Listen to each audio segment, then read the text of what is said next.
It's time to feel what you've been bottling up. Life in rural America isn't easy. The long hours, the constant pressures, the demands of the land, livestock, and family, it all takes a toll. We're tough and we've got grit, but somewhere along the way, toughness started meaning bottling up emotions and powering through. But here's the truth. That strategy, it's not working and it's poisoning us. Maybe you've noticed and maybe you haven't, but the numbers don't lie. We're breaking down and it's showing up in our bodies, our relationships, and in the rising suicide rates in agriculture. You don't have to carry any of it alone. There's another way. If you're ready to stop being weighed down and start moving forward, my one-on-one good movement guidance is now open. Visit the link in the show notes to learn more and see if one-on-one guidance could be for you.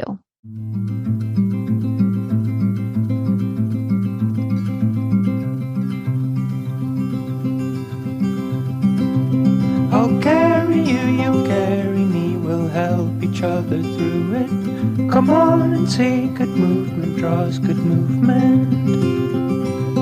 Welcome to Good Movement Draws Good Movement, the podcast where farmers, ranchers, and rural folks can grow relationally through awareness, understanding, and effective communication. Hey, it's T. I'm your host, and I, along with my guests, will be covering topics related to drawing good movement. Things like self and social awareness, brain science, positive psychology, extending grace, and so much more.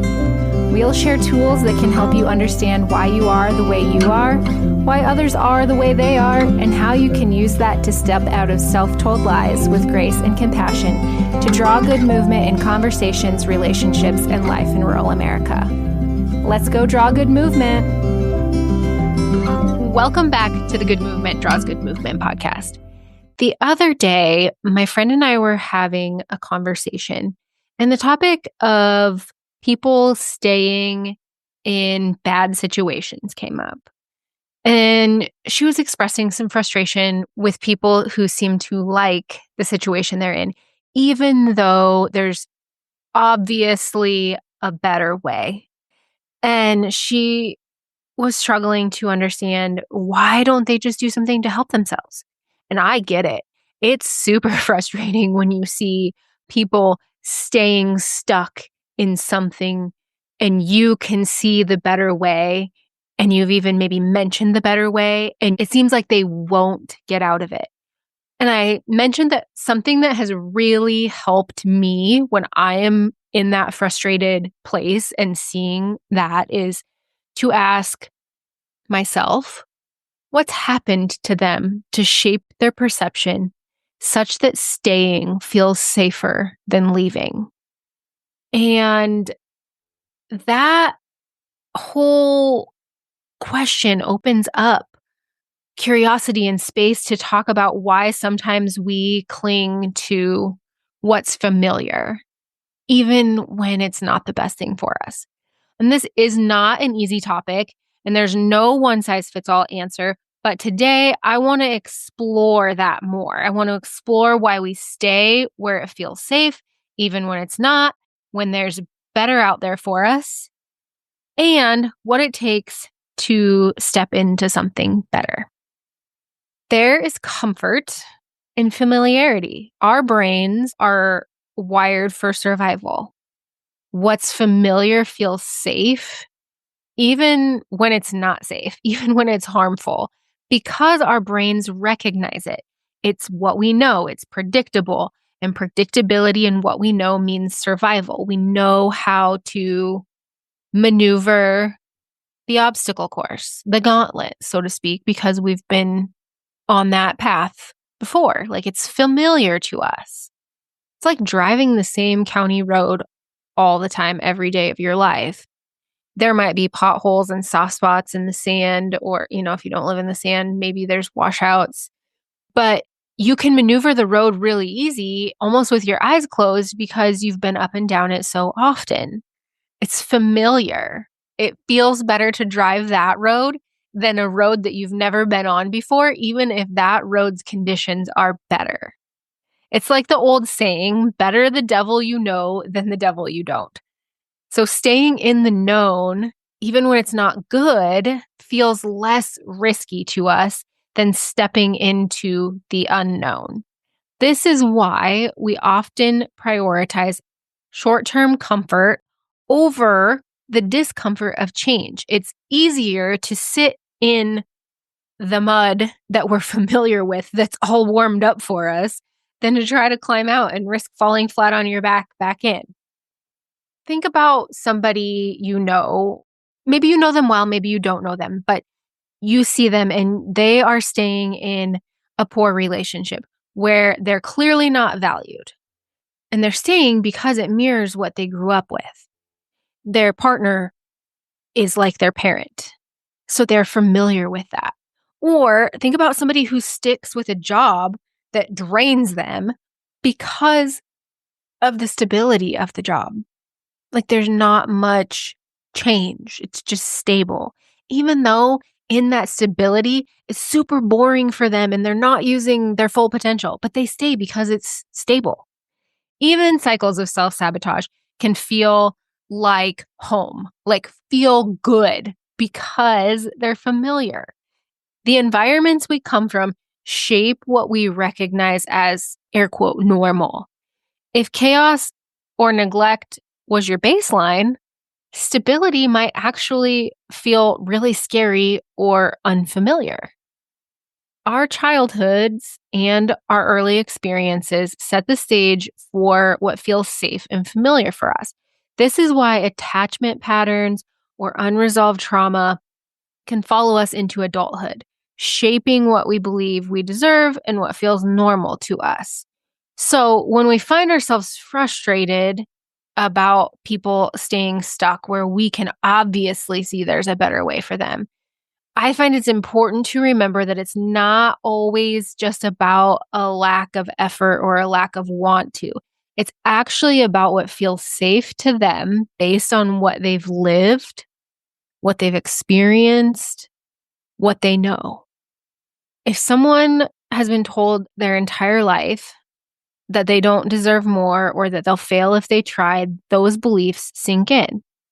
Over time, they start to feel true even when they're not. If someone has only observed chaos in their lives from the time they were a tiny tot, they believe that that's where the safety is because they lived that, they know that, that's familiar, that's how they grew up, even though there's a better way. So cultural norms can reinforce this too. Like in our rural communities, for example, there's often a pressure to tough it out or stay loyal to what you know, do things the way we've always done because it's always worked. Even if it's hurting you or your family or your operation, like we stay in these patterns and we're unwilling to change because it's familiar. It's what we know. It feels like home, even though there could be something better out there for us. Change is hard because it often feels like a step into the dark. If you've never experienced or observed something better, how can you trust that it's even out there? Believe me, there's been more than one occasion where I stayed in a situation or kept doing something, not because I didn't know it wasn't working, but because I couldn't imagine what better even looked like. And you want to know what one of those things was? Feeling my feelings. I became comfortably numb. Comfortably numb.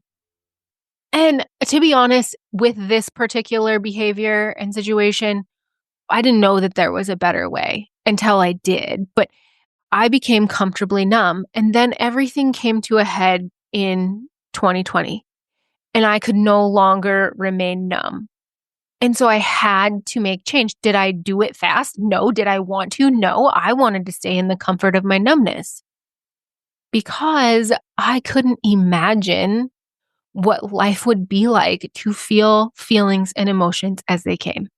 That was really scary to me because it was so unfamiliar, because I had never learned how to do it. So even when something is bad, it's predictable. You know how it works. And predictability feels safer than risk. It's like wearing an old pair of boots. You might have holes in them, but at least you know where the holes are. And that feels better than the thought of breaking in a new pair or even just breaking in a new pair. But breaking in a new pair, that discomfort only lasts a little while. So sometimes we don't even realize that we're stuck until we start asking ourselves really hard questions. Questions like, what feels familiar but isn't serving me?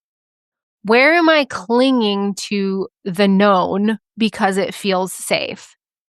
If you're feeling stuck, I invite you and encourage you to get curious. Start asking yourself, what's keeping me here? Is it fear? Is it familiarity? And what would it look like to take a small step forward? The pull of the familiar is so strong, but it is not unbreakable. With curiosity and bravery and courage and support, it's possible to step out of what's comfortable and into something better. Change is really scary. I'm a really change-averse person. I know it's scary, but it's also where the growth happens. And you don't have to do it alone. If you are ready to take the first step, but aren't sure where to start, I am here and I would be happy to help or happy to talk with you about it. So if that's something that you're interested in, check out the link in the show notes to schedule a free 30-minute consult call with me, and we can totally talk about that. But until next time, I want you to get curious. Are there places that you feel stuck? If there are, what's keeping you there? And with that, until next time, draw good movement. Thanks so much for tuning in. I'm so grateful for you. If you found value in this episode, I'd love for you to share with others who might also benefit from tuning in. Share by word of mouth, send it in a text, take a screenshot and post it on social media, or share however you prefer. And if you haven't already, hit the follow or subscribe button so you never miss an episode.